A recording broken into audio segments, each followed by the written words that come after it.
Olá! Boa noite! Boa noite a todas e todos. Eu nunca sei se 6 horas é boa noite ou boa tarde. Então, boa noite e boa tarde. E aí, quem estiver ouvindo e vendo, pode escolher. Eu sempre fico com essa dúvida. Bom, quem está assistindo aí pode perceber que eu não sou o Luciano, não sou. Estou aqui, dominei esse perfil provisoriamente, prometo que eu vou devolver depois. Na verdade, eu fui convidada por ele, já vou explicar. Também não sou a Ana Paula, então também não é o pessoal convida, não é. Vocês já estão mais acostumados, né, a ver o Luciano, a Ana Paula. E aí, quem sou eu na fila do pão? Bom, vocês estão vendo aí, meu nome é Natália, eu sou professora de História, assim como o Luciano, sou professora há 12 anos, né? E atualmente atuo na rede privada aqui em Rio das Ostras. Também sou militante do PSOL. E, na verdade, fui convidada pelo Luciano, com uma alegria muito grande para mim, mas, ao mesmo tempo, uma responsabilidade. Confesso que estou até um pouquinho nervosa aqui, para a gente fazer um encontro, que, na verdade, não será só um. Esse é só o primeiro. Nós teremos alguns encontros para falar sobre educação, um tema tão importante, tão necessário para todos e todas nós, né? Então, a gente está começando esse encontro virtual aqui, essa mesa redonda virtual. E aí, para compor a mesa, se fosse num encontro presencial, eu ia falar, gente, batam palmas agora. Mas a gente não tem isso, então vocês podem curtir, podem comentar aí embaixo no chat, tá?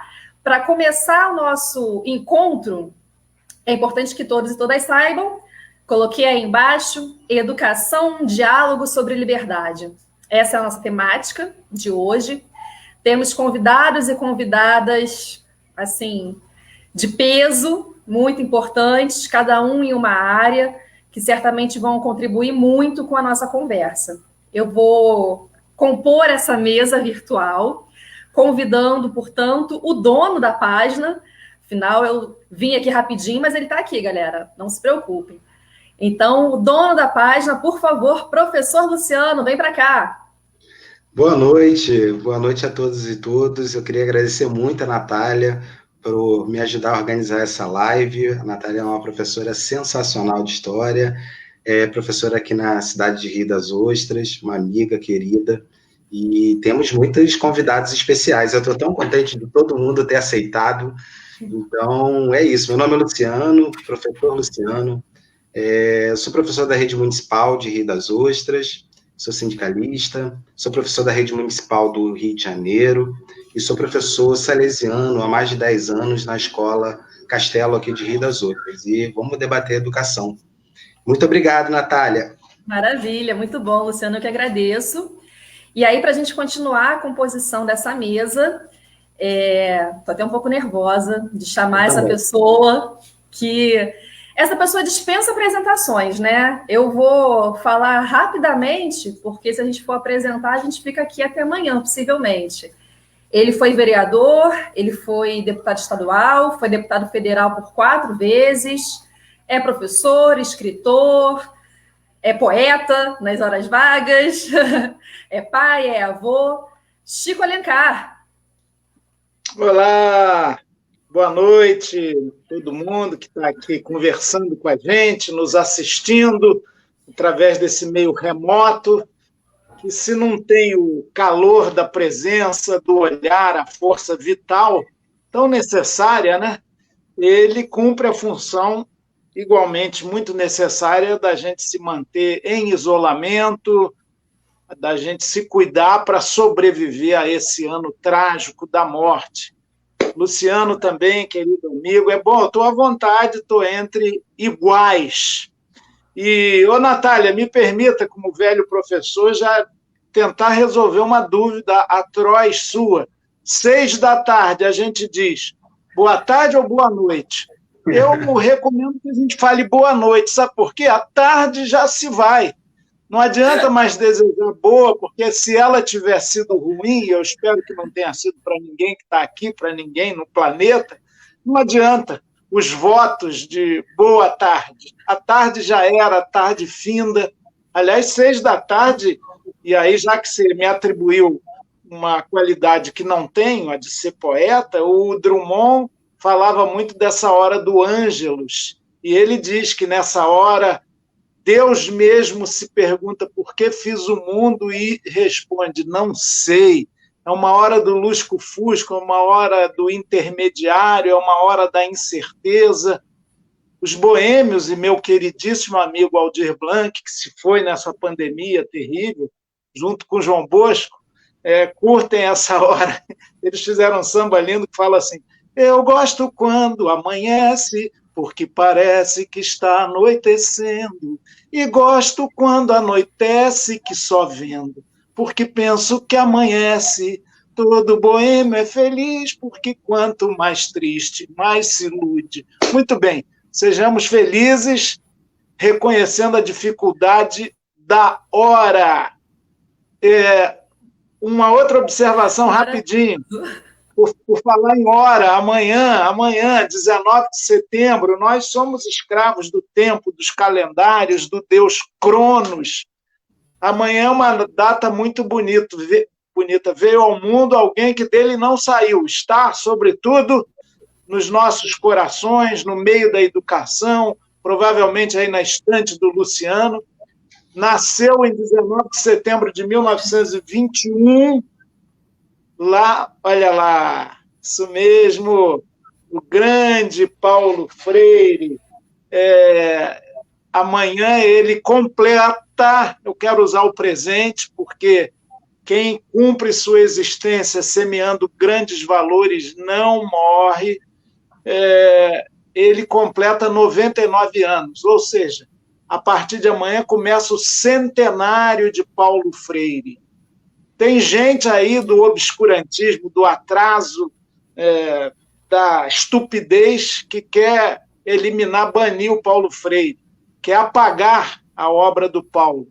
E isso é impossível. Luciano, quero reiterar o agradecimento a você e ao CEP aí de Rio das Ostras, que me convidaram para uma palestra. A rede municipal se reuniu toda, tinha gente à beça, né?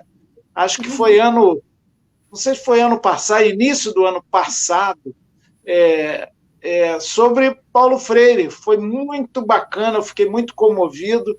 As pessoas prestaram atenção, talvez umas 500 pessoas, não lembro exatamente o local, muito gostoso o auditório. Eu subi lá no palco junto com o Luciano e falei do Paulo, que é uma alegria muito grande. Eu tive o privilégio de conhecê-lo pouco, a gente não conviveu, mas a ponto de dizer que é justo que o Paulo Freire seja o nome de 302 escolas no Brasil inteiro, estaduais, municipais e particulares. Tenha 19 livros publicados, traduzidos em inúmeras línguas, inclusive coreano e russo. Nossa. Que Paulo também dá nome a mais de 31 logradouros públicos no Brasil, em diferentes estados, sem contar assentamentos de MST, do MTST, ocupações, enfim.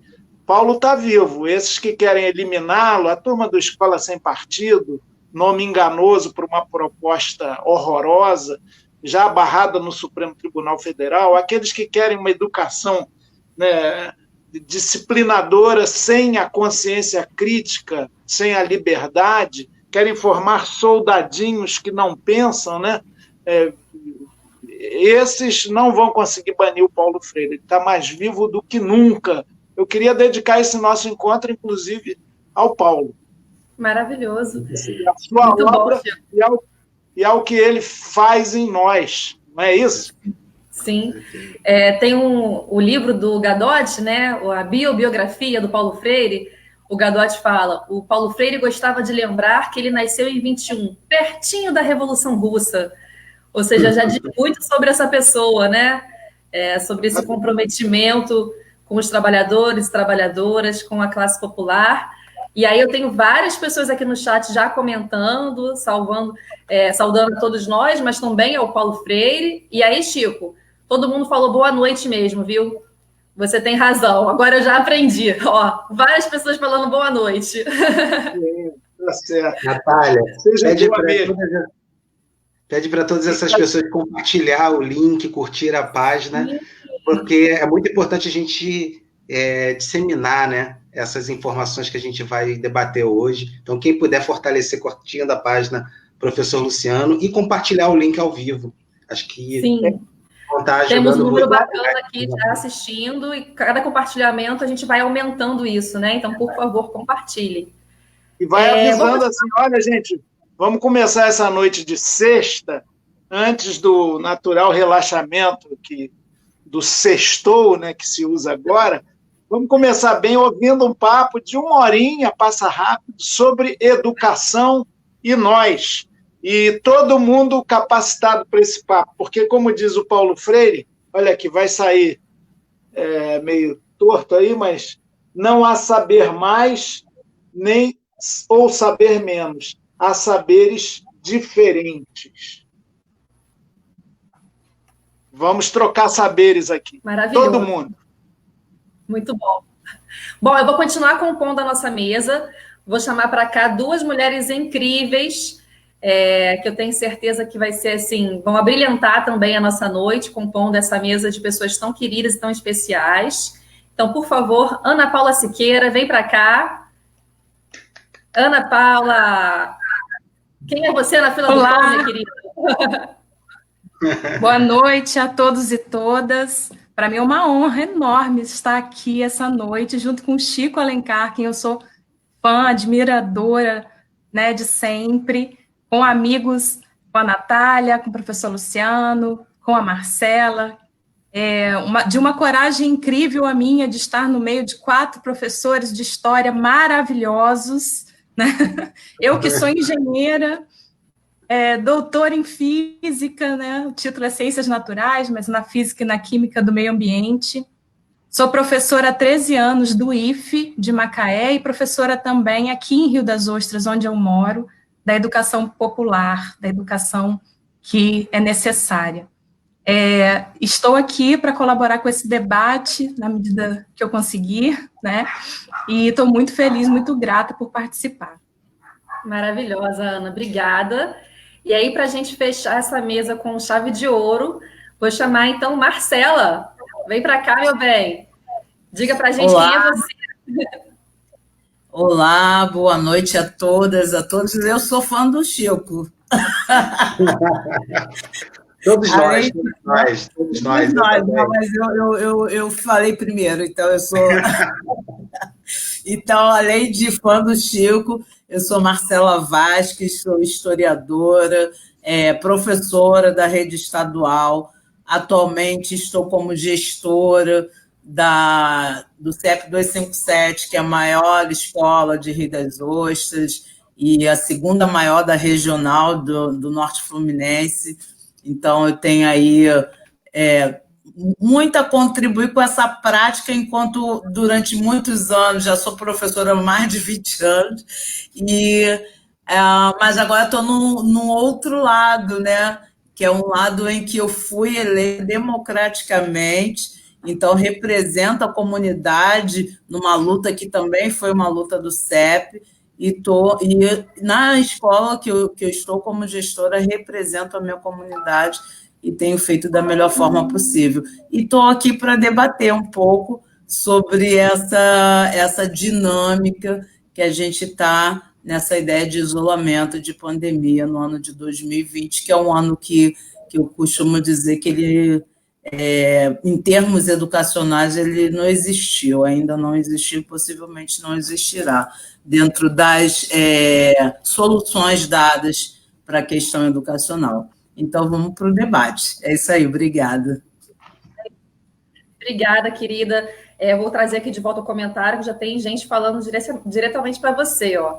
Saudade de você. Para o Chico, a gente já viu que tem um fã-clube, e aí a gente tem aqui várias pessoas falando, né? Bom, eu vou começar, então, a nossa mesa, a nossa conversa, e aí, na verdade, minha primeira pergunta vai para o Chico. Eu vou só... Pronto. Chico, só para a gente conversar um pouquinho, tirei, daqui a pouco eu volto com eles aqui para a tela. Como todos sabem, a gente está no meio de uma pandemia, né? Desde março, a Marcela comentou agora um pouquinho também. é a maior do século, somos professores de história, e aí a gente tem visto uma coisa inédita, estamos presenciando um fato histórico, né, que é essa pandemia com proporções dessa forma. Mas, no caso da educação, a gente vem desde março o tempo todo com novas publicações governamentais no que diz respeito ao retorno ou não das aulas, né? Então, vai ser mês que vem, aí publica novamente, não, vai ser no outro mês. A gente vem já há algum tempo nesse sentido. Atualmente, a gente tem um indicativo do dia 5 de outubro de retorno. Isso tem abalado muitas pessoas, né? Eu diria que a todos e todas nós, professores e professoras. Mas, além das questões pandêmicas, é importante que a gente lembre que, na verdade, no Rio de Janeiro, as questões não têm a ver, não começaram, melhor dizendo, com a pandemia, né? A gente tem questões de nepotismo, questão de desvio de verba.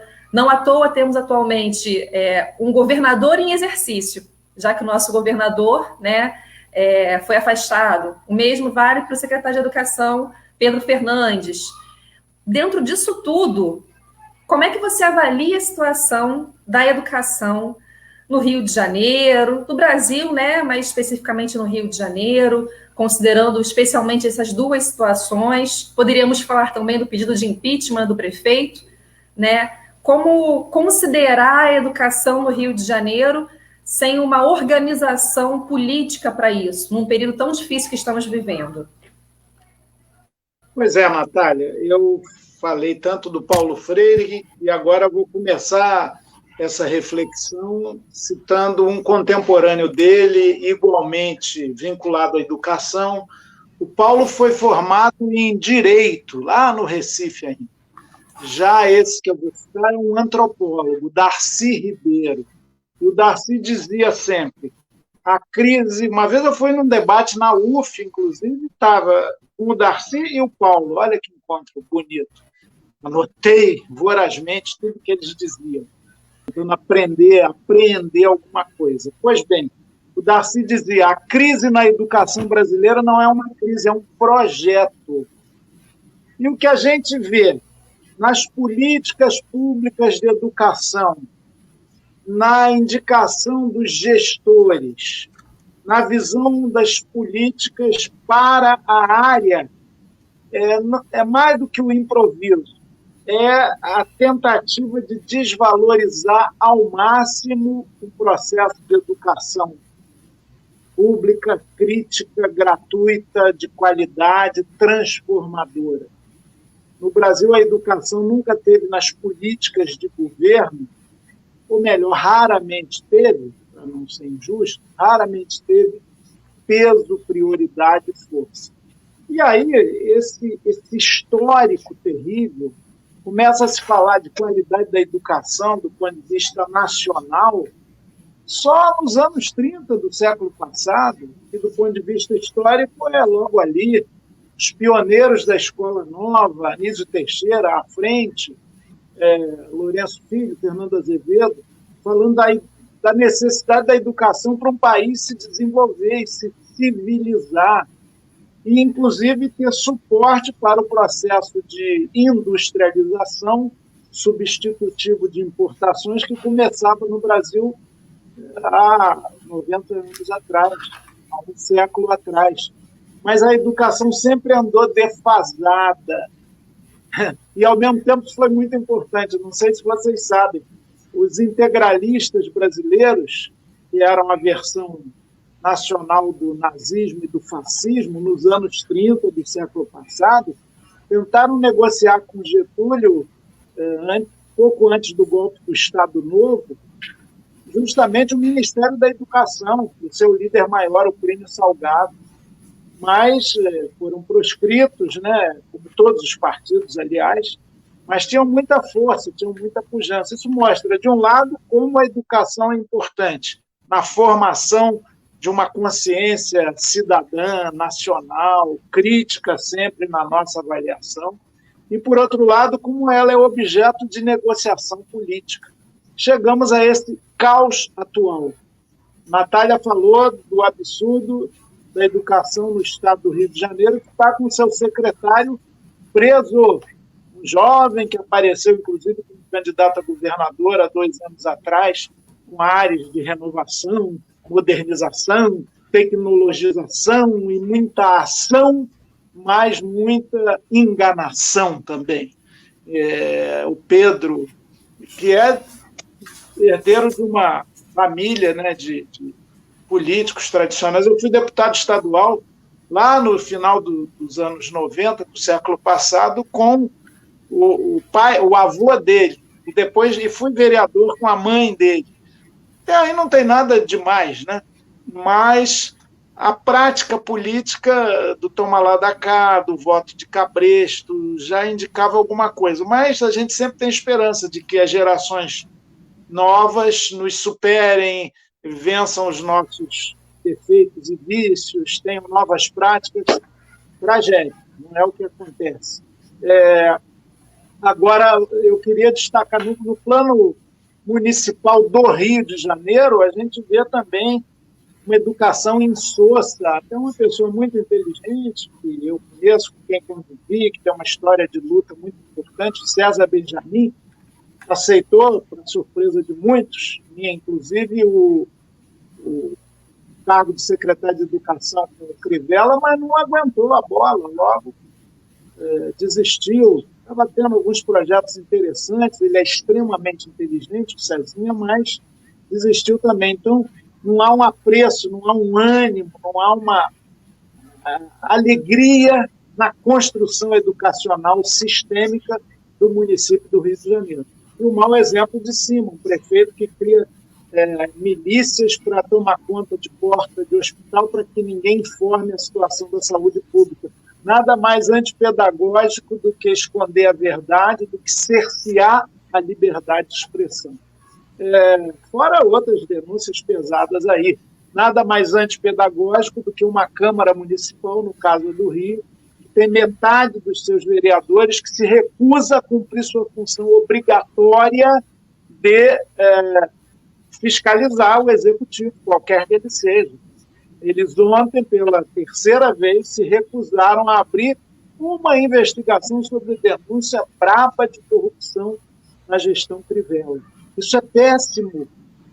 Tudo educa, né? O mundo educa, não é só a sala de aula. A realidade educa. Paulo Freire, de novo ele. A leitura do mundo precede a leitura da própria palavra. E a gente vê esse quadro. E eu queria complementar, Natália. Também, e Ana Paula, Marcela, Luciano, também no plano federal. Eu tenho feito um testezinho rápido. Como é o nome do ministro da Educação? Aí as pessoas vai entrar, não, esse já está foragido nos Estados Unidos, agora em novembro ele vai perder o emprego dele no Banco Central, que aceita, no Banco Mundial, perdão, que aceita qualquer nota, né? Mas o atual ministro, você lembra do nome, Natália? O nome do ministro da Educação? Milton Ribeiro, ou estou enganada? Não, você está certo, você viu?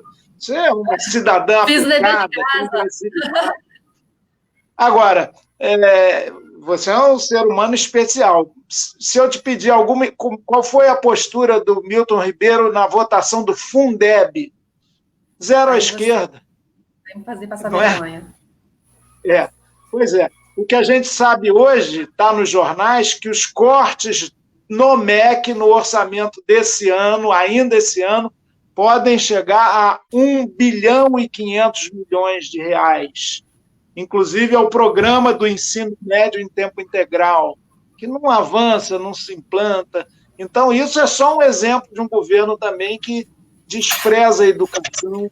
Não é por acaso que nós estamos no 5º ministro, se contar aquele Decotelli que foi nomeado e não ficou nem 15 minutos no cargo, por causa de um currículo também, mau exemplo, cheio de falsidades. Então, a gente vive um caos na educação. Se o Darcy falava da crise na educação como projeto, a gente está vivendo tempos trágicos de projeto de destruição pleno, acabado, completo, nas esferas estaduais, em quase todos os estados, nas esferas municipais, em muitos dos 5.570 municípios brasileiros, e na esfera da União. É um retrocesso, é um atraso, a ponto de se considerar na alta cúpula do governo Paulo Freire como uma figura indesejada, criminosa, cujas ideias têm que ser extirpadas. Eles é que têm que ser extirpados da educação brasileira. Chico, eu vou chamar para continuar contribuindo aqui com a gente, a Ana, para a gente falar justamente sobre essa questão da esfera federal, já que ela, como disse na apresentação, né, é professora do IFE há tanto tempo. E aí, Ana, o Chico já fez até o link da pergunta que eu queria fazer para você, que eu quase passei vergonha ao vivo, mas ainda bem que eu tinha estudado aqui um pouquinho e sabia o nome do ministro, mas foram muitos, eu não sei o nome de todos, né? Porque até alguém comentou, foi a Renata Abreu. Ministros vão e vêm, e se a gente fosse falar dos outros ministérios, da saúde, por exemplo, também é caótico, né? Hoje o nosso foco aqui é a educação, mas esse governo, de modo geral, tem demonstrado algo que a gente na história tem falado muito, que é a questão do negacionismo. Tem se negado a escravidão, o racismo, o machismo, a homofobia, como se essas coisas não existissem, né, ou não tivessem existido, no caso da escravidão, e tem se negado a ciência, inclusive, né, então é um governo da negação. O Brecht falava sobre isso, né, tempos estranhos que as pessoas negam o óbvio, e precisamos reafirmar o óbvio porque as pessoas estão negando as questões óbvias como a ciência. E aí você que está na área federal, Ana, como é que você vê essa possibilidade de retorno às aulas, como que o IFE tem agido nesse contexto, como é que tem sido essas questões no âmbito da União mesmo? Bem, primeiro eu queria dialogar com o Chico e com a Natália, que trouxe essa questão, dizendo que nunca foi fácil para a educação. A gente sempre precisou lutar muito pelos direitos, né, da educação pública gratuita e de qualidade, mas ultimamente essa necropolítica realmente tem nos colocado numa situação muito ruim. Mas esse luto, ele precisa ser transformado em mais luta, né? A gente precisa se organizar ainda mais para enfrentar todos esses ataques que nós temos recebido. O Chico falou dos cortes recentes, né, que já estão anunciados, e aí tem uma notícia também que dialoga com isso, que a pasta da defesa, ela tem um acréscimo para o ano de 2021, provável acréscimo de 5,8 bilhões a mais do que o MEC. Ou seja, o Ministério da Educação, que é essa pasta tão importante para o nosso país, ela está sendo colocada de lado já há muito tempo, e agora cada vez mais nesse sentido, né? Então, a situação é muito ruim. O nosso ministro da Educação, que a gente tem dificuldade de saber quem é, porque troca bastante, mas que é o Milton Ribeiro, ele é um pastor, né? E isso não é à toa, ele é escolhido com essa intenção de trazer essa ideologia para o projeto de educação desse desgoverno. Ele deu declarações, por exemplo, que falavam que estão desconstruindo a autoridade do professor em sala de aula. Ele disse que as filosofias educacionais atuais, elas estão equivocadas. Ele teve essa audácia, né, de dizer, no país do Paulo Freire, que estão equivocadas as políticas. Ele vai trazer essa manifestação enquanto representante desse ministério tão importante, dizendo que precisa haver mais rigor e severidade. Tem um vídeo dele, inclusive, muito polêmico, 2016, numa igreja, que ele fala que os estudantes têm que sentir dor para aprender. Então, é um absurdo tamanho esse ministro sendo colocado nessa pasta tão importante, que vai de encontro a tudo que o Paulo Freire coloca, que é uma educação libertadora, dialógica, né, de uma escola que não aprisiona, que não é castradora, que é uma escola que liberta, né, que faz com que o professor ele seja um mediador do conhecimento, mediador do processo, e que o estudante seja o construtor ativo do conhecimento. Então, essa política, essa crise, ela se agrava com toda essa essa política que o governo Bolsonaro, o desgoverno Bolsonaro traz. Então, nessa perspectiva que nós estamos, os institutos federais, eles têm sido atacados também por esse ministro. Ultimamente, ele falou que existe muita ideologia dentro dos institutos e que a gente não quer retornar às aulas por essa questão ideológica. E que o argumento dos diretores dos institutos, dos reitores, é que 30% dos nossos estudantes não têm acesso à internet ou ao computador, ficariam sem acesso à educação e sem acesso às atividades remotas. E as universidades, sobretudo as universidades e os institutos federais, foram aqueles que mais resistiram a aderir às atividades remotas. Né? Infelizmente, a pressão até da sociedade, por falta de informação, na minha análise, né, por falta de um debate mais qualificado, tem feito pressão para que essas atividades remotas elas aconteçam. Inclusive, aqui em Macaé, no IFE, a gente está retornando esse mês, infelizmente, com as atividades remotas, porque sou parte do sindicato, do Sinasef, que é um sindicato da Rede Federal de Educação Profissional e Tecnológica, que defende que a gente não tenha, inclusive, esse tipo de atividade remota. Defende que essa não é o ensino que a gente se propõe. Nosso projeto educacional é um projeto de uma educação integradora, né, que envolve ensino, pesquisa e extensão, para nível básico, para o ensino médio profissionalizante, que tem aulas de laboratório, tem aulas de dança, música, enfim, é cultural, é esportivo, é muito mais do que aquele conteúdo.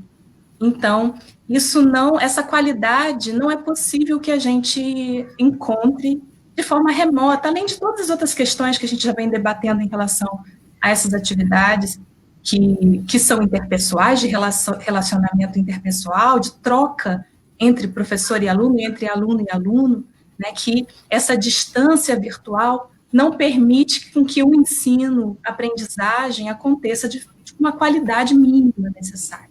Então, infelizmente, essa pressão acontece e a gente acaba entrando nesse projeto, que é um projeto de desmonte da educação, que desvaloriza o trabalho docente e que desvaloriza o próprio processo de aprendizagem que a gente desenvolve nos institutos e no Brasil, em outras esferas como um todo. É bem triste, né? A gente está precisando mesmo transformar esse luto em luta. Eu acho que essa educação que é libertadora, que a gente precisa defender, essa educação que é integrada, né, é a educação justamente que esse governo ele quer combater, porque é isso que faz com que as pessoas entendam qual é o seu papel dentro da sociedade, né, o seu contexto histórico, a sua importância de mudança nesse mundo, né, o Paulo Freire define que o objetivo da escola é ensinar o aluno a ler o mundo para poder transformá-lo. Então, tudo que um governo autoritário quer é castrar essa liberdade, é não questionar o papel transformador que a população tem e que é direito e que está sendo nos tirado.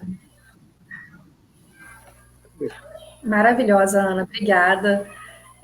Vou passar para o Chico, e aí alguns comentários só que eu queria fazer antes. Primeiro, para relembrar a todos e todas, para curtirem a página, compartilharem. Lembrando também que se quiserem fazer comentários ou então perguntas, podem colocar aqui no chat, que depois a gente vai subir, tá? E aí eu queria... Já vou passar para a Marcela também, que voltou ali, para eu poder chamá-la. Mas queria só que o Chico comentasse brevemente essa afirmação do nosso ministro da Educação, né? Que não queremos voltar às aulas presenciais por uma questão de ideologia. Chico, me ajuda, porque eu fico até um pouco sem saber o que falar sobre isso. Aliás, a afirmação não é só do ministro da Educação. Ontem, na sua tradicional live das quintas-feiras, Na penúltima, ele, inclusive, fez uma brincadeira de extremo mau gosto com uma menina de 10 anos, de viés sexualizado, uma brutalidade. Repercutiu pouco, parece que tudo que sai da boca desse sujeito é naturalizado, é levado como brincadeira, como algo que sai de alguém que é espontâneo, um absurdo. Pois ontem o Jair Bolsonaro, que conheço bem, fui vereador com ele no Rio, fui deputado por 4 mandatos na Câmara Federal e ele estava lá, sempre pouco estudioso, pouco atento, pouco participativo dos debates das questões nacionais, e por males da nossa República está aí como presidente. Pois bem, ele ontem falou, olha, esse negócio dos sindicatos são dominados pela esquerda, eles não querem trabalhar, querem ficar em casa, só agitando, sem fazer nada. O que nós nos perguntamos, e aí, Ana, talvez seja até um ponto para o debate, você possa me esclarecer mais. É evidente que todos sabemos que a educação presencial é a que vivifica, que constrói, que permite a troca, e educação é troca. Educação é socialização. Educação é descentramento, é ensinar a partir dos saberes diferentes de professores, alunos, pais, comunidade escolar, serventes, merendeiras, todo mundo participa do processo educativo. E isso é essencialmente presencial. Mas há uma possibilidade, nós estamos praticando ela aqui, de encontros e trocas limitadas, é claro, também não presenciais. Talvez um elemento central, você não chegou a mencionar isso, salvo engano, seja o fato de que, notadamente na rede pública, a desigualdade educacional num processo remoto vai se agudizar, porque nem todos os alunos têm esses meios e nem todos os alunos têm um ambiente que lhes permita, durante 1, 2 horas por dia, que seja, estar nessa concentração que a operação intelectual educacional exige, né? E olha que é uma operação só intelectual restrita. Então, isso, se for implementado como currículo, como retomada do ano letivo não presencial, é uma enganação nesse sentido. Muita gente vai ficar de fora, muita gente vai ter uma apreensão extremamente desigual. Não sei se esse é um dos elementos também para esse questionamento que as instituições federais fazem. Agora, a gente tem que ter, como você destacou, a capacidade de entender essa cobrança dos pais, dialogar com eles, para não ficarmos nesse lugar que Bolsonaro e o ministro Milton Ribeiro querem nos colocar. São os ideologizados, preguiçosos, vagabundos que não querem trabalhar. A gente quer tanto trabalhar que se recusa a dar aval a um método que será insuficiente e desigual. Agora, talvez seja importante criar espaços, assembleias, encontros virtuais, é claro, para esclarecer os pais e os próprios alunos. Inclusive para se reapresentar lá, fulano, e ver quantos aparecem, inclusive. Porque num colégio de ponta, do jesuíta, já que falou aí do ministro dizendo que só se aprende com dor, isso é um princípio jesuítico já superado pelos próprios jesuítas lá do tempo da colônia. Com sangue a letra entra. Por isso que tinha chibata, tinha castigo corporal. Eu cheguei a pegar um tempo como estudante do antigo ginásio em que você ficava de castigo com a cara na parede, de costas para a turma. Vai para lá e fica lá. Eu, como sempre, fui muito bonzinho por timidez, né? Não por vocação. Eu nunca peguei esse tipo de castigo. Mas, de qualquer maneira, essa ideia do disciplinamento, que está presente, inclusive, na grande joia dessa coroa oligárquica do governo, que são as escolas cívico-militares, em alguns lugares onde é implantada, inclusive, com apoio da população. A gente tem que saber que eles têm força social. o atraso tem força social e política e eleitoral, como se viu. Então, é um trabalho muito pedagógico e difícil, mas volta às aulas na plenitude, tem que ouvir a ciência, tem que ter a cautela necessária, criança aglomera inevitavelmente, o processo educativo, por ser socializado, ele é gregário por natureza. Então, para que o ambiente escolar não seja sinal da morte, a gente tem que resistir, formular, não dá para estabelecer prazo, né? Você está falando aí de 5 de outubro, tudo bem, vamos entrar nessa discussão lá, se o governo impõe, sobre os porquês disso e discutir a própria pandemia. É preciso fazer dessa crise, desse ano tão letal, um meio de educação também, de crescimento da consciência, de repensar o sistema educacional brasileiro, que é tão cheio de falhas. Muito bom, Chico, obrigada. Vou também pedir a Marcela para nos ajudar a refletir sobre isso, porque você tocou, Chico, num ponto fundamental também, que é a própria questão da disparidade, né? Quando a gente pensa, por exemplo, nas escolas públicas, quando a gente pensa na população mais pobre, quando pensamos em pretos e pretas, já historicamente excluídos e excluídas, né, neste país. E aí a Marcela, que, como disse na sua apresentação, está à frente do CIEP, da escola, né, a maior escola de Rio das Ostras, uma das mais importantes, sem dúvida. E aí queria perguntar para a Marcela, como que você avalia, Marcela, essa situação tão difícil, né, de precarização dos professores e professoras, dessa ideia, né, de ensino remoto, que depois também vou pedir para o Luciano comentar um pouquinho, mas como é que você avalia tudo isso para os estudantes? Né? Como é que tem sido a percepção disso para os estudantes? E mais, como que a gente pode pensar no futuro nas consequências disso? Né? Quando a gente pensa, por exemplo, das disparidades educacionais que já existem, né? E como que isso vai ficar mais à frente, na sua opinião?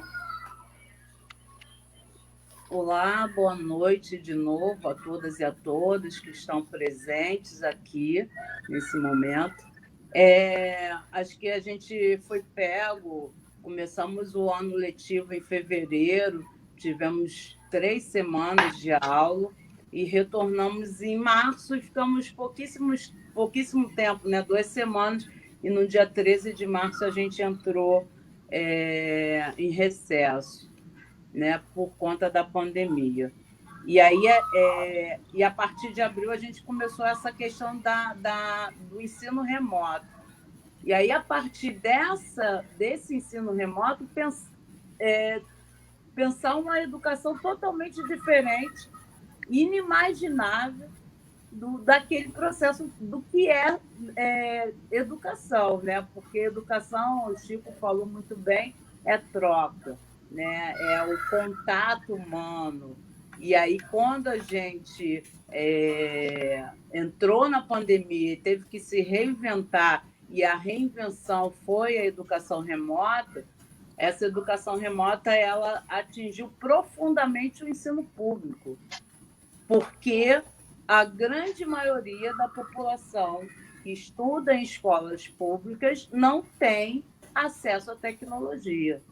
E aí esse acesso à tecnologia tanto é para o professor, não só para os alunos, mas muito mais para os alunos. Com relação aos professores, a gente tem essa questão de que muitos professores, sobretudo da rede pública, já têm uma idade com mais de 50 anos e que teve que se ver dentro dessa história desse ensino remoto, e ele foi jogado dentro de uma plataforma e, vai lá e se vira.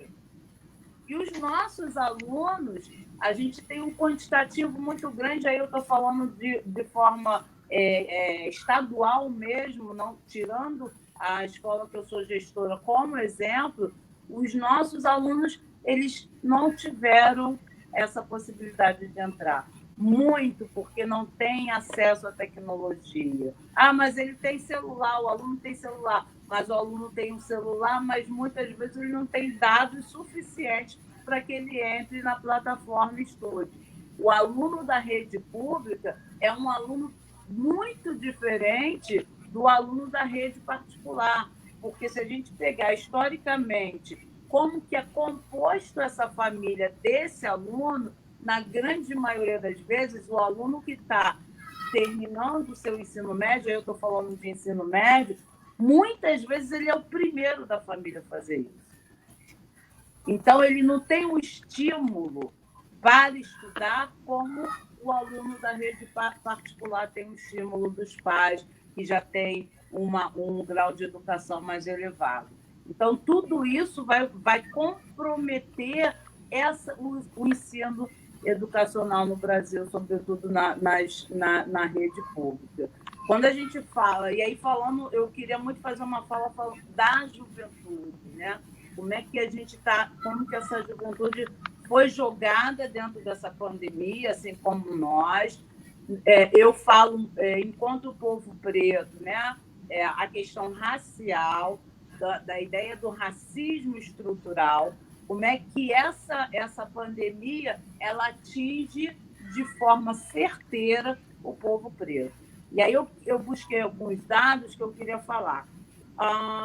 Começa com a ideia de que 67%, esse dado é do IPEA, Instituto de Pesquisa Econômica Aplicada, 67% da população preta é atendida pelo SUS.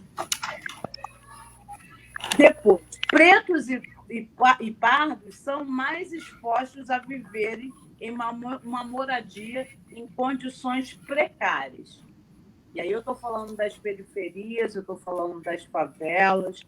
Pretos e pardos sofrem mais com diabetes, hipertensão e asma, que são doenças que pioram o quadro da Covid. Esses jovens que foram atingidos diretamente com a pandemia são jovens muito mais vulneráveis, porque eles vivem nessa situação de vulnerabilidade. São jovens que eu tenho um índice muito grande hoje de abandono da escola, porque muitos desses jovens, como são jovens negros periféricos, vão arranjar trabalhos que são de balconista, de motoboy, que são os que estão diretamente indo para a rua. E aí a família desse jovem, às vezes tem o pai e a mãe que já são mais idosos e que precisam ficar em casa, quem está indo para a rua é esse jovem, para buscar o sustento da família, até porque muitos dos pais perderam o emprego. Então, hoje, você tem um crescimento muito grande de entrega. Na pandemia, ninguém queria sair de casa, a gente não pode sair de casa. E o que mais a gente viu crescer foi o delivery. E esse delivery é justamente, se a gente pegar a grande percentual, na grande maioria feita por jovens negros, jovens periféricos, que aí tem que optar em estudar ou trabalhar. Então, é uma outra visão, uma outra perspectiva dessa questão da Covid e do isolamento. Então, a partir dessa ideia, a gente tem, se esse jovem ele vai para a rua, ele está muito mais suscetível a ser contaminado e a morrer. Então, a gente tem uma grande número dessa população preta, pobre, periférica, morrendo, porque o sistema SUS ele é caótico, porque ele precisa ir para a rua para trabalhar, para buscar o sustento. Tem uma outra história que é muito importante a gente se colocar, da ideia do racismo estrutural, porque a gente tem que, se vai à rua, a gente tem que sair de máscaras. E quando o jovem preto, periférico, sai à rua de máscara, ele já é logo estigmatizado, mais ainda com a possibilidade de ser um criminoso. Então, a ação policial de violência, ela tem um aumento substancial a partir da pandemia, né? Então, e isso está ligado efetivamente à questão do racismo estrutural. Então, essas coisas elas vão levar a gente pensar o que é educação, como é que a gente constrói essa educação e quais as consequências para a educação do ensino público. Eu penso que o ensino público, todos nós somos professores, se a gente colocar... existe uma disparidade muito grande. Dei aula há muitos anos em escola particular também, fiz a opção de sair para ser gestora, e porque eu acredito na escola pública, porque eu acho que a gente tem que fortalecer a escola pública e acabar com a disparidade, ou diminuir o máximo a disparidade de acesso à educação. Porque os alunos, a classe média alta, que tem um acesso educacional privado, ele está disparadamente muito à frente dos nossos alunos da escola pública. E eu cansava de falar isso para eles, eu dou aula nas maiores escolas de Macaé, e a mesma aula eu venho estar aqui na escola pública. Mas a gente sabe que é totalmente diferente, que o garoto chega lá com fome, muitas vezes ele vai à escola porque é a única refeição que ele vai ter no dia. Eu vejo isso. Às vezes o garoto pergunta assim, diretora, posso comer de novo? Porque eu vou ficar com fome o resto do dia, e a gente liberar. Então, se a gente pega a questão de como se vê a educação desse aluno na família, o aluno periférico, pobre, preto, que não tem um estímulo da família para que ele continue. Às vezes não é porque a família acha que a educação não é importante, mas porque o pai e a mãe não conseguem dar esse estímulo porque eles não tiveram. E aí fala assim, meu filho, mas você precisa trabalhar para botar comida em casa. Então, não deixa para estudar depois. E aí esse aluno, esse garoto que sai para botar comida dentro de casa, ele, no geral, não volta mais. E aí a gente tem um índice gigante de abandono da escola nessa fase do ensino médio. O aluno que às vezes está no terceiro... Eu fico muito preocupada com os alunos hoje do terceiro ano, que em 2020 terminariam, e aí possivelmente muitos já falaram que vão abandonar. E esse abandono como é que eu posso dizer? Esse abandono é fatídico, porque a grande maioria não vai voltar para a escola. Então, o que a Covid trouxe? O impacto disso a gente tem uma disparidade racial, uma disparidade social mais latente e que vai perdurar por muitos anos entre a população preta, pobre e o restante das camadas sociais que existem no Brasil. E aí a gente precisa como dar conta disso. Qual é o estímulo que a gente tem para que os nossos alunos retornem? O que o Estado está fazendo enquanto políticas públicas para que não haja esse esvaziamento desse alunado das escolas? E se efetivamente ele quer fazer alguma coisa. Porque o pobre, preto, favelado é exército de mão de obra barata. Então, e quanto menos estudo, menos consciência. Então, o que a gente tem feito ultimamente é uma educação, estou falando nós, enquanto educadores que estamos aqui, todos aqueles que estão nos assistindo, mas o sistema, a instituição, o que ela tem feito é reforçar a dominação, reforçar os poderes dessa grande burguesia que comanda o Brasil. E aí a gente brincou antes de entrar no ao vivo, assim, a gente tem todo mundo citar Paulo Freire, e aí eu pego a fala do Paulo Freire, eu li a Bell Hooks, que é uma feminista negra maravilhosa, então eu, enquanto feminista negra, precisava falar sobre alguma feminista negra. Bell Hooks vai falar no livro dela, Ensinando a Transgredir, que a gente precisa ter uma educação que seja uma educação com uma prática libertadora, né? Uma educação que aumente a nossa capacidade de ser livre e de ser críticos. Então, o nosso é difícil hoje a gente falar para a juventude negra que está nas escolas públicas de como será o futuro, porque é um assunto nosso. Mas eu penso que, não sendo pessimista, mas realista, eu penso que a gente vai sair mais enfraquecido em termos dessa diferença, dessa desigualdade racial, social, econômica do Brasil. Mas a gente está aqui para lutar. Ou seja, diferente. É isso. Que a gente essa história, que a gente possa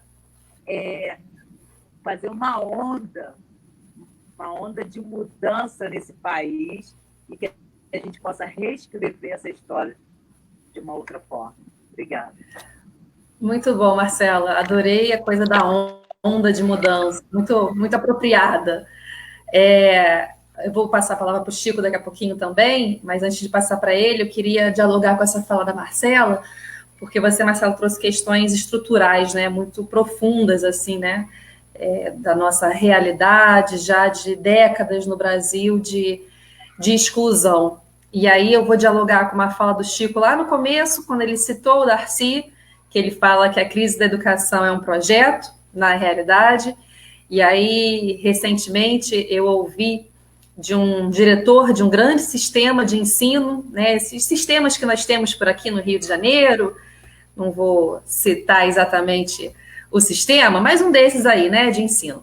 E aí ele disse assim, depois vou perguntar para o Chico também o que ele acha disso. Ele disse o seguinte: a pandemia deixou nítido que a educação presencial era um mito e que, portanto, podemos fazer de outras formas, né? E, claro, ele estava ali vendendo sua plataforma, né? Ele falou isso numa live para vender os seus conteúdos, digamos assim. E aí eu dialogo com essa frase desse sujeito, que eu assisti recentemente, um pouco com essa fala da Marcela, né, das questões estruturais que temos, como que a educação vem sendo tratada há muito tempo como um mercado, né, como uma mercadoria. E essa é a minha questão, minha provocação para o Luciano, né?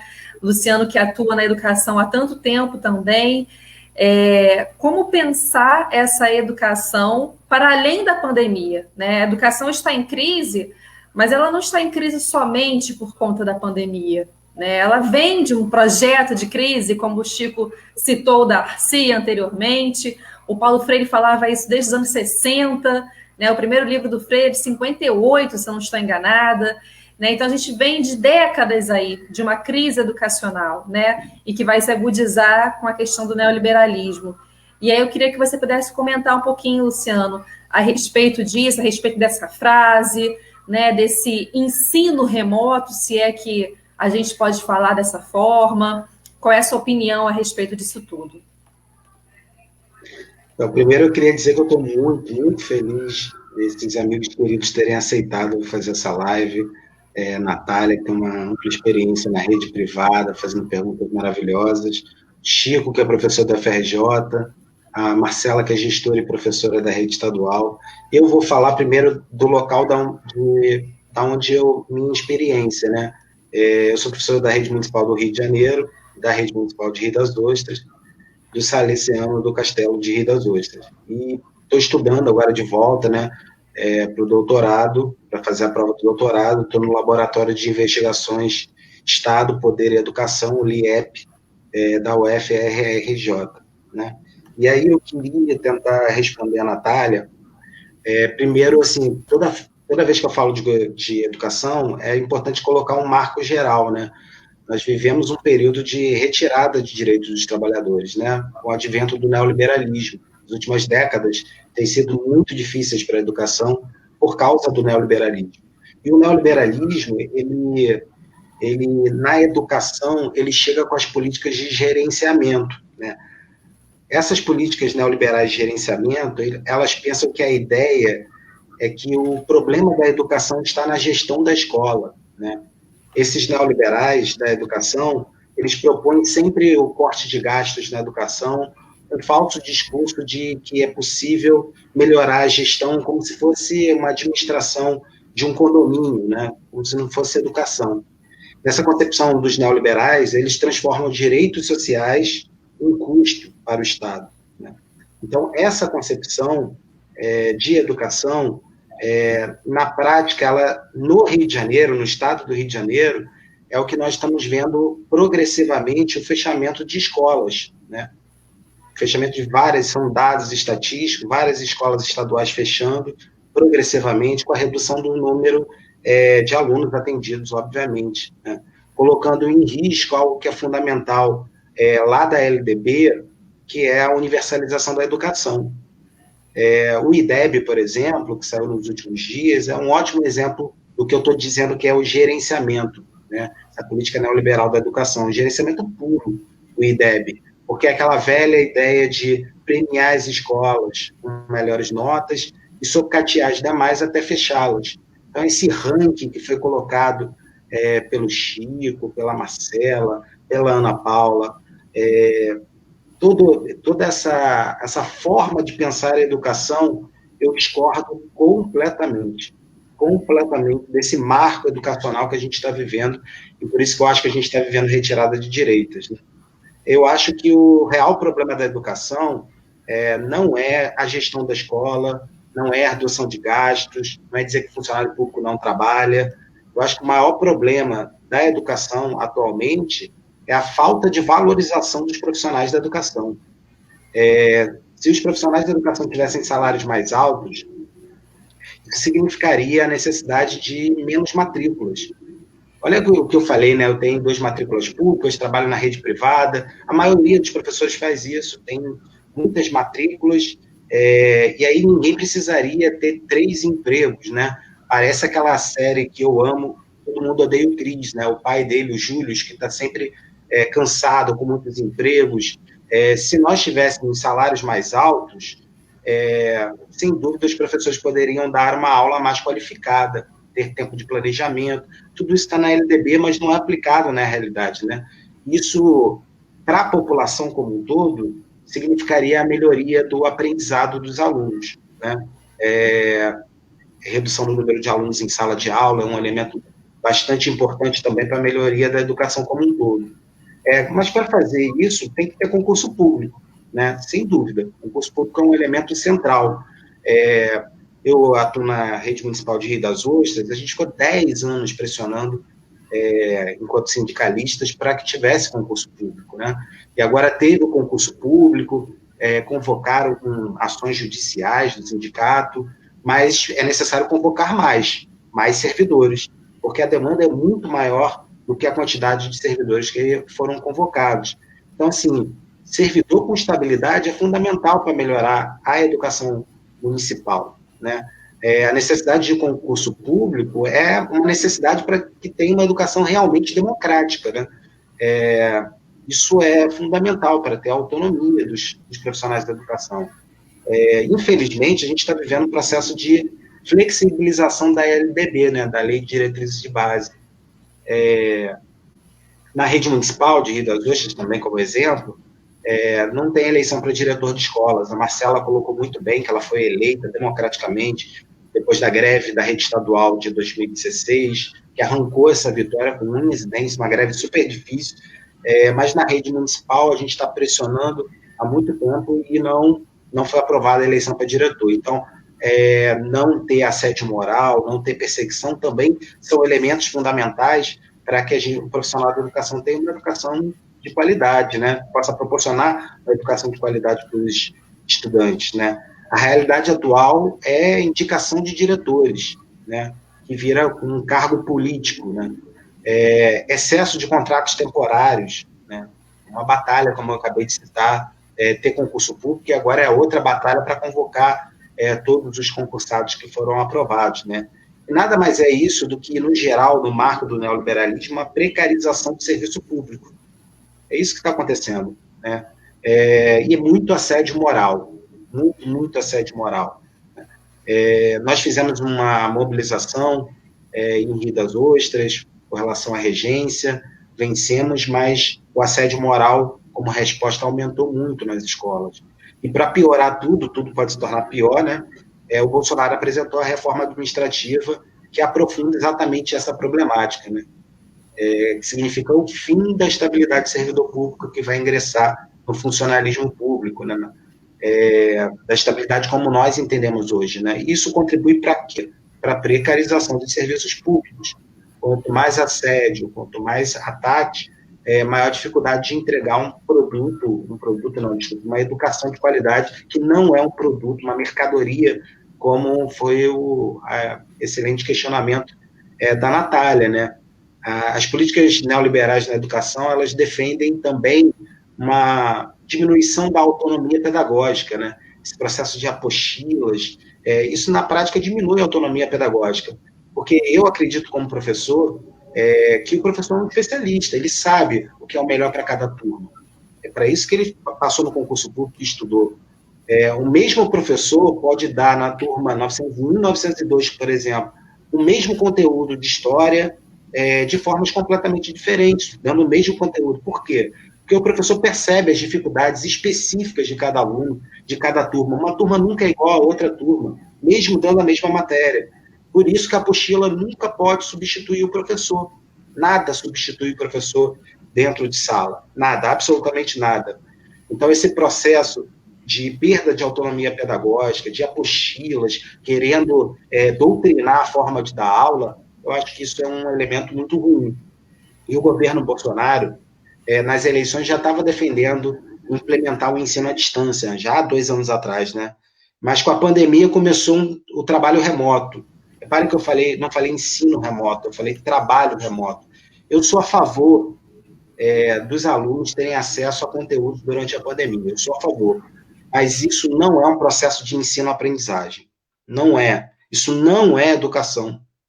E é um trabalho remoto precário, com alunos, em sua maioria, como a Marcela colocou muito bem, que não têm acesso à internet. Então, é necessário distinguir os conceitos, o que é trabalho remoto do que é ensino-aprendizagem.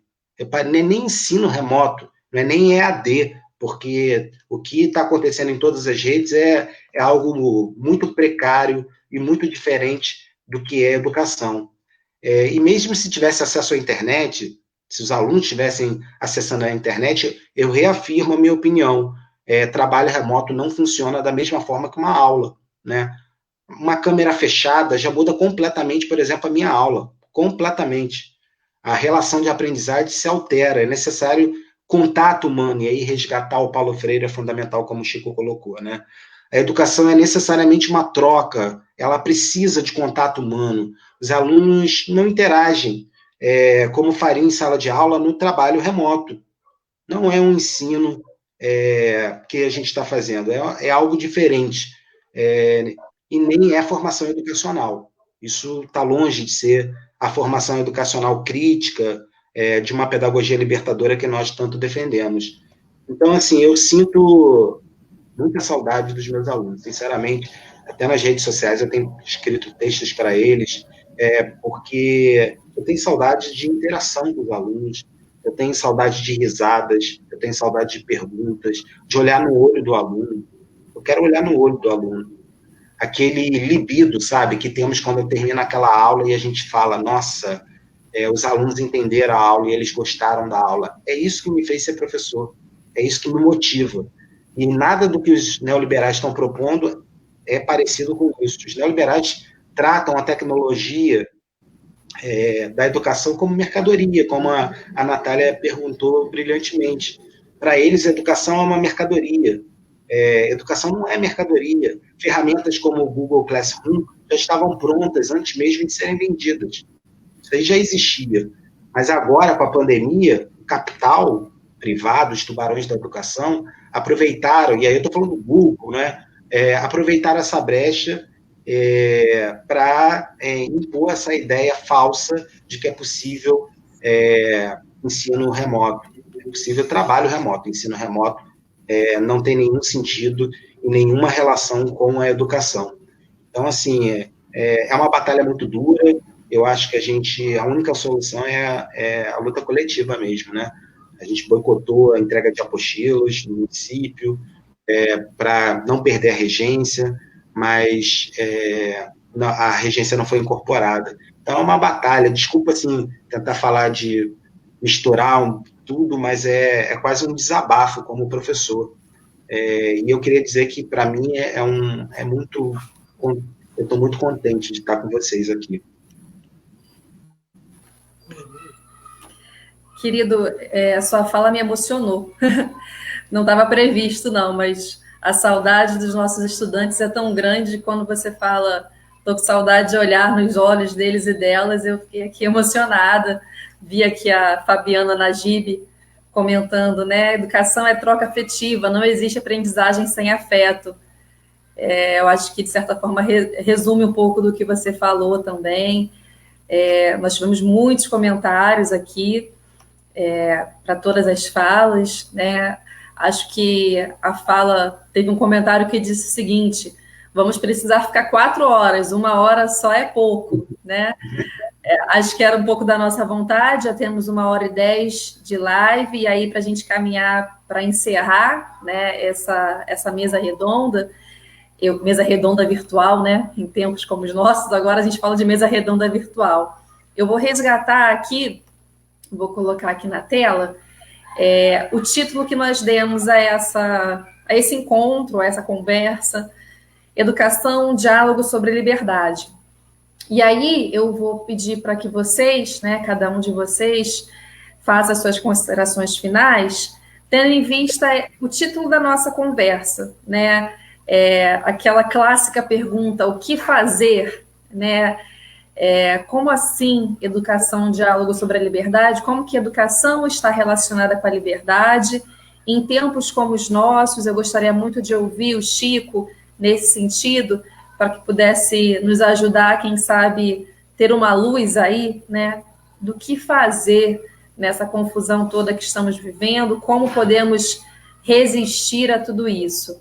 Vou começar pelo Chico, começar pela ordem que eu comecei, né, para que vocês também possam fazer suas considerações finais. É claro que gostaríamos de ficar aqui por muito tempo. Que bom também, Luciano, que você já abordou a questão dos concursos, né? Tinha muita gente aqui no chat comentando, eu ia mesmo te fazer essa pergunta, você já tocou nesse assunto também, foi ótimo. Então, para a gente começar a concluir, vou trazer o Chico de volta para a gente tentar pensar coletivamente. Chico, e aí, o que fazer? Nos ajuda? Como que educação e liberdade se dialogam nesse momento tão difícil? Natália, eu quero fazer uma observação. Vários de nós aqui estamos prestes a começar um grande desafio como pré-candidatos a instâncias públicas, políticas, né? Temos aqui uma pré-candidata a prefeita, pré-candidatos a vereador, e eu sou um desses. Traduzindo, daqui a pouco eu tenho outra live, outro ao vivo. Nem peguei meu copinho d'água ainda, porque essa vida do distanciamento também faz com que a gente tenha que se multiplicar aqui na telinha.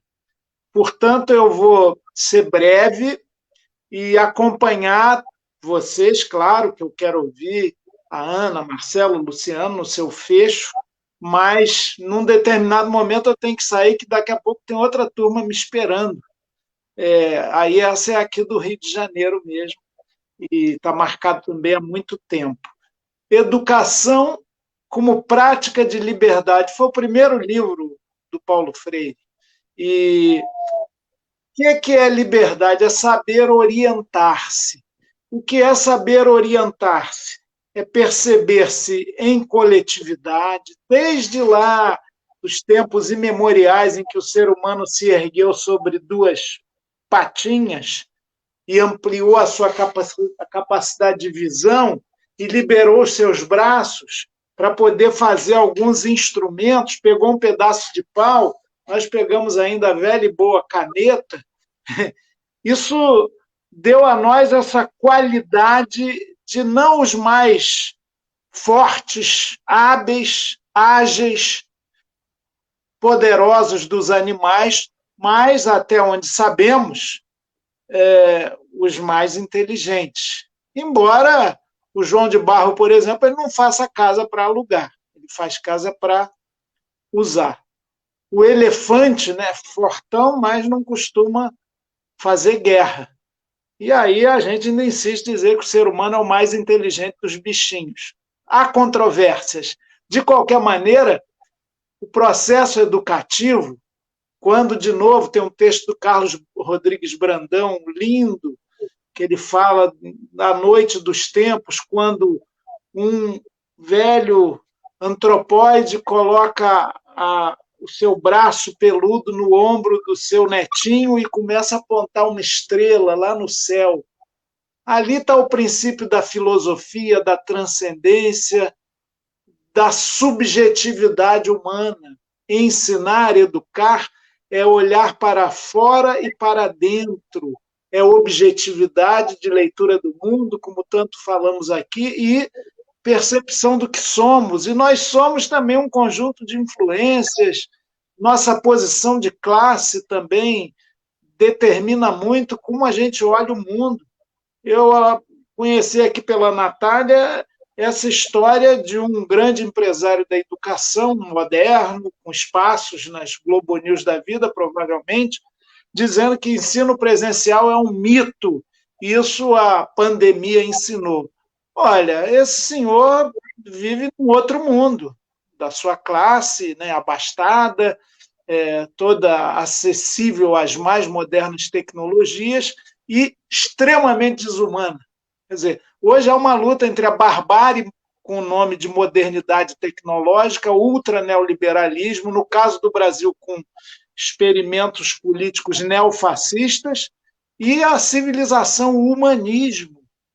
Educação para a liberdade é educação de troca, é educação com o afeto, é educação do amparo. Eu tive muitos mandatos parlamentares, vários mandatos, e muitas vezes fui de comissões de direitos humanos visitar presídios. Sabe o que eu percebia naqueles apenados, condenados pelos crimes mais cruéis? Em geral, eram os chefes das unidades ali, dos espaços prisionais, tem toda uma hierarquia ali dentro, e eles diziam na conversa, porque tem uma norma também, você não fica perguntando do que você fez, por que foi condenado e tal, não é para converter ninguém, é para chegar com um olhar humano e tentar ajudar no processo de humanização dessas pessoas, que agridem violentamente, às vezes, uma sociedade que sempre os agrediu.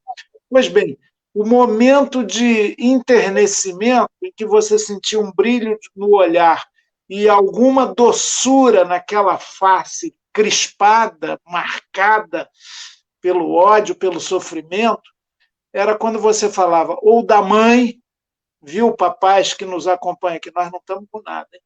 Ou da professora, das primeiras letras, que foram aquelas a que esses apenados quase que totalmente tiveram acesso, uma pequena escolarização. A figura da professora é a figura da humanização, da ternura, da troca, da socialização. Portanto, olha, estou vendo a Luciane falar que a sala de aula é o oxigênio do professor. Pois é, a gente precisa respirar. Lembra do George Floyd?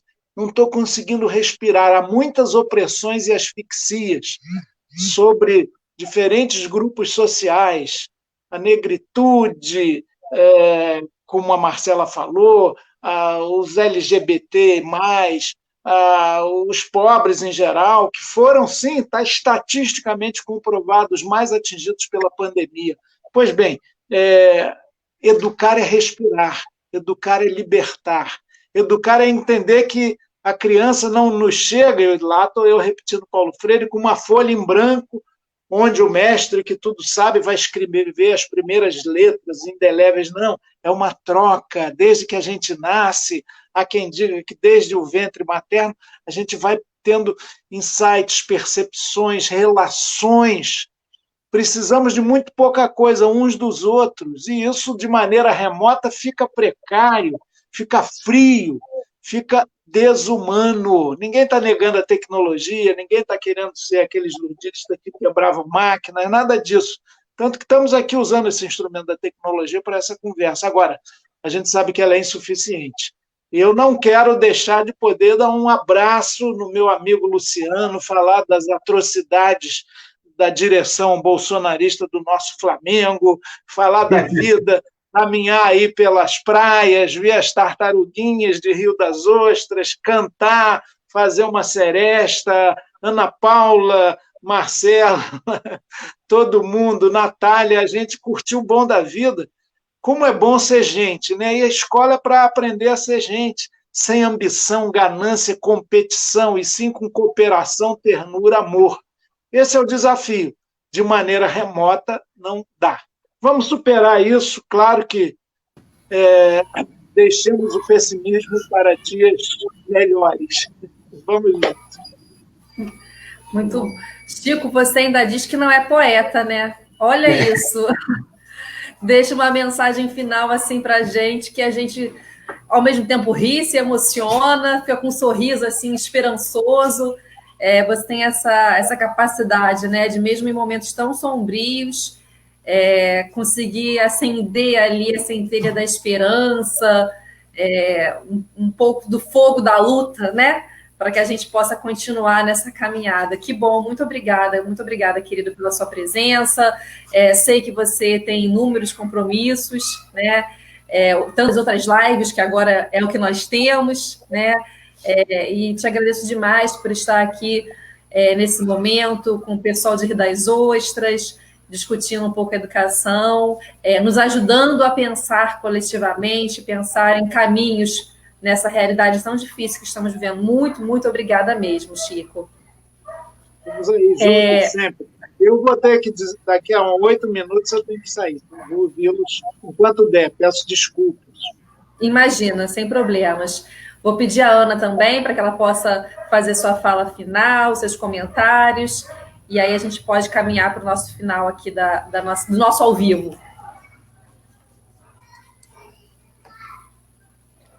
Que live emocionante, muito bom ouvir sobre Paulo Freire, sobre liberdade, sobre diálogo. Enquanto professora, eu também sinto muita falta da sala de aula, do contato com os alunos. Isso é fundamental, é o que alimenta nosso trabalho, a nossa vida profissional. Eu acho que a gente precisa caminhar, mas sem abrir mão desses 30% que não tem acesso às atividades remotas, não deixar ninguém para trás. Acho que a educação ela precisa ser inclusiva, ela não pode de forma nenhuma abandonar, como faz esse governo, como faz essa necropolítica que ignora as mortes que acometem principalmente os mais vulneráveis, a população mais pobre, que é mais desassistida. Então, acho que a educação ela precisa caminhar com todos juntos, sem esquecer de ninguém, né? Sem deixar ninguém para trás.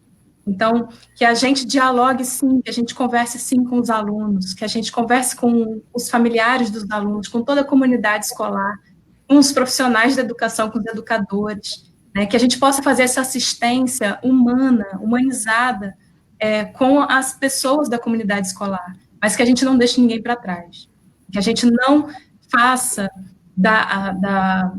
do novo normal o que é constante, né?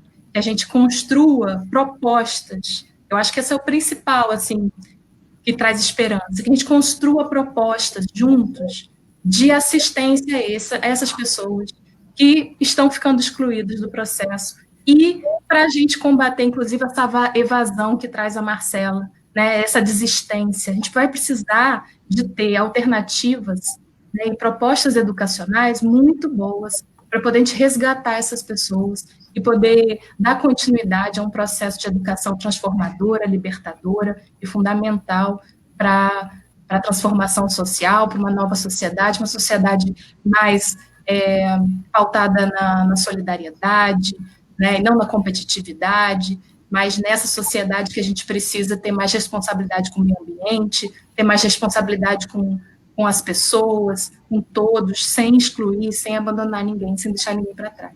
Então, acho que é isso que a gente precisa fazer, né? A gente precisa se unir e pensar juntos essas propostas, enquanto educadores, enquanto comunidade escolar, como que a gente vai fazer para poder resgatar essa educação de qualidade e dar continuidade a ela de uma maneira que precisa resistir bastante a esses ataques, mas também de uma forma propositiva, né? De uma forma que a gente consiga trilhar caminhos melhores para todos e para todas. É isso, gente. Muito obrigada, viu? Obrigada, Luciano. Obrigada, Natália. Obrigada, Chico. Maravilhoso. Marcela. Eu estou me despedindo, mas vou ficar aqui escutando vocês. Um beijo.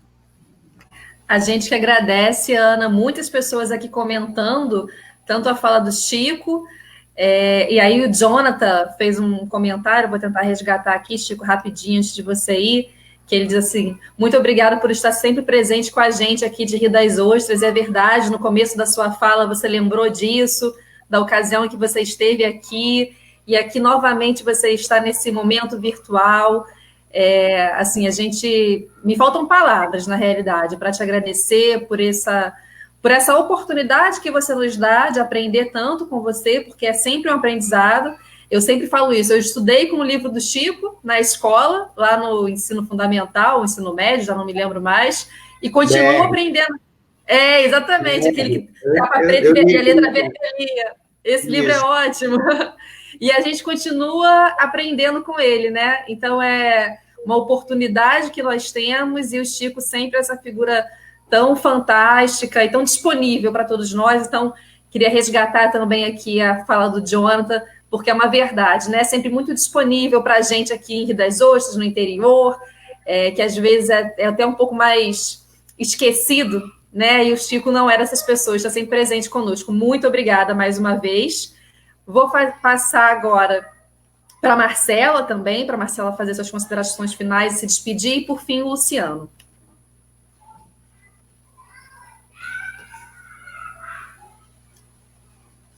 Não sei se Marcela, você nos ouve? Não sei se ela caiu. Voltou, acho que voltou agora.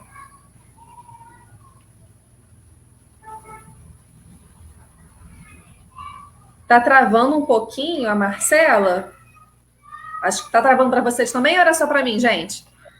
Tava travando, né? Não sei se ela tá ouvindo. Será que ela tá ouvindo? Eu acho que estava um pouquinho ruim a internet dela. Marcela, você nos ouve? Para você fazer sua fala de conclusão. Vou tentar mais uma vez, senão eu passo para você, tá, Luciano? Tá bom. Marcela, tá por aí? Eu acho que ela não está ouvindo. Não, ela caiu, ela não estava nos ouvindo. Luciano, vou passar para você, tá? Tá bom. Gente, que noite maravilhosa, né? Na pandemia a gente fica é tão difícil, né? Ficar em casa e fazer essa live maravilhosa. Eu acho que dá ânimo no coração para a gente continuar a nossa batalha, né? Nossa luta, né? Eu acho que a única forma de enfrentar o neoliberalismo, o gerenciamento, o bolsonarismo, é a luta coletiva. Eu acho que essa é a solução, né? E aí eu vou terminar dizendo que o exemplo de luta nosso, né? Nós boicotamos a entrega das apostilas em Rio das Ostras e mostramos uma força tremenda dos profissionais da educação, quando eles cortaram a nossa regência, que deveria ter sido incorporada ao salário e que, infelizmente, não conseguimos incorporar ao salário. Mas, pelo menos, nós conseguimos a volta da regência, né? E isso é uma vitória de cada um profissional da educação que se dispôs fazendo o boicote, a greve. O boicote foi uma greve, mas, infelizmente, a vida é isso, né? A gente avança, que a gente conseguiu o reconhecimento de que o que a gente está fazendo merecia ser pago, a regência, a gente não conseguiu a incorporação. E aí, qual é a solução? A solução é continuar a luta coletiva, que é a única forma da gente vencer, a única forma de chamar os novos concursados, é a única forma de acabar o assédio moral. Mas eu queria falar para me despedir do óbvio, né? Mas o óbvio nem sempre parece óbvio, né? Do não à volta às aulas, né? Claro que não dá para voltar às aulas sem vacina. Isso se chama genocídio. Genocídio da população pobre, preta, periférica, porque são esses que estão morrendo. Aquela discussão de que é todo mundo igual na pandemia é mentira. Pensa junto comigo, quantos políticos importantes, presidente do Senado, presidente da Câmara, presidente da República, pegaram o Covid e não morreram? E vocês lembram qual foi a primeira pessoa que morreu nesse país de Covid? Foi uma empregada doméstica, negra, que pegou de uma família que veio da Itália. Então, a fala da Marcela é muito importante, né? São os pobres, são os negros que estão morrendo. E crianças, adolescentes na escola sempre terão contato. Quem fala que é possível não ter contato físico entre essas pessoas na escola são pessoas que não lembram o que é uma sala de aula, o que é um recreio. É impossível não ter contato. E esse contato na escola, se voltasse às aulas que seria um genocídio, vai levar à contaminação para os seus pais, vai levar à contaminação para os seus avós, que são grupo de risco, e além disso vai aumentar a circulação do vírus quando os pais vão levar seus filhos até as escolas. Então, isso é um extermínio, e por isso que nós temos que ser contra a volta às aulas. E se voltar às aulas é greve pela vida, em defesa da vida, do amor. Nós estamos falando de amor. Educação é uma declaração de amor. E ninguém melhor expressou isso, para terminar, do que o patrono da educação brasileira, que é Paulo Freire, que amanhã é o dia de homenagem ao Paulo Freire. Né? Na Pedagogia do Oprimido, ele tem uma frase que eu gosto muito, que é: ninguém liberta ninguém. Ninguém se liberta sozinho. Os homens se libertam em comunhão. Nós somos uma comunhão de educadores que acreditam na educação e no amor. E seguir os ensinamentos do Paulo Freire é proporcionar para a população uma possibilidade de uma educação de qualidade, de uma reflexão crítica, de uma pedagogia libertadora. Eu queria agradecer muito a Natália, ao Chico, a Marcela, por terem aceito bater esse papo na sexta-feira à noite, num momento tão difícil do país. Eu estou realmente muito feliz e queria deixar um beijo no coração de vocês que aceitaram fazer esse bate-papo tão construtivo. Obrigado de verdade. O Chico está ali se despedindo da gente. Eu acho que a Marcela conseguiu voltar, e aí só para a gente garantir também que ela se despeça de todos e todos. Vamos ver aqui. Marcela, você nos ouve? Oi. Olá. Oi, querida. Só para você fazer sua fala final também, que acho que você tinha caído antes. Tá difícil hoje. Mas eu escutei o Chico, escutei um pouco a Ana, escutei agora o Luciano falando, então não vou me alongar, porque eu me sinto contemplada com as falas de vocês. Penso que a gente... Eu faço a educação para a gente com muito tesão, né? Essa coisa, essa garra que a gente precisa passar para o outro, né? Quando a gente entra em sala de aula com toda essa vontade e que o outro se estimula ao ver como a gente se sente bem fazendo aquilo que a gente mais gosta e que a gente escolheu como profissão. E aí a gente é meio que... Eu digo assim, eu vejo muito isso. Nós, enquanto professores, por mais que tentem degradar a nossa profissão, a gente é super respeitado. A gente tem um papel importantíssimo dentro da sociedade. E esse papel não vão nos tirar nunca, porque a gente vai resistir sempre.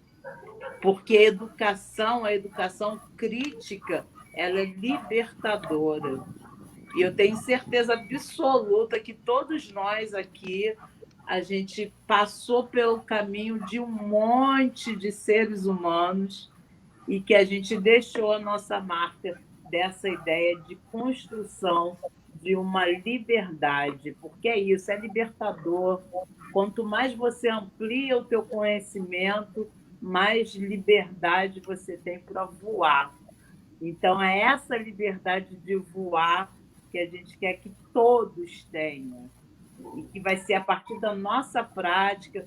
E aí a nossa prática significa, agora, nas eleições municipais, votarem pessoas com essa capacidade de nos possibilitar voar, e voar juntos, como o Luciano mesmo diz. A gente precisa estar juntos, pensar no coletivo. O individual, aí é o sistema capitalista, é aquele que não nos representa. A gente representa o coletivo e a gente precisa somar sempre com o coletivo. E de esquerda, coletivo de esquerda. Então, saúdo todas e todas, e, sobretudo, os nossos candidatos, Ana Paula e ao Luciano, que a gente possa ter vida longa para um projeto de sociedade que possibilite ao outro se libertar das amarras do sistema capitalista. E aí eu vou terminar com a frase da Cecília. Cecília Meirelles vai dizer: liberdade, essa palavra que o sonho humano alimenta, que não há ninguém que explique e ninguém que não a entenda. Então, encerro aqui. Boa noite a todas e a todos. Obrigada. Muito bom, Marcela, obrigada. Apenas para reforçar que temos aqui 2 pré-candidatos, né, a Ana e o Luciano, mas que esse é um debate fundamental e que a gente precisa fazer sempre.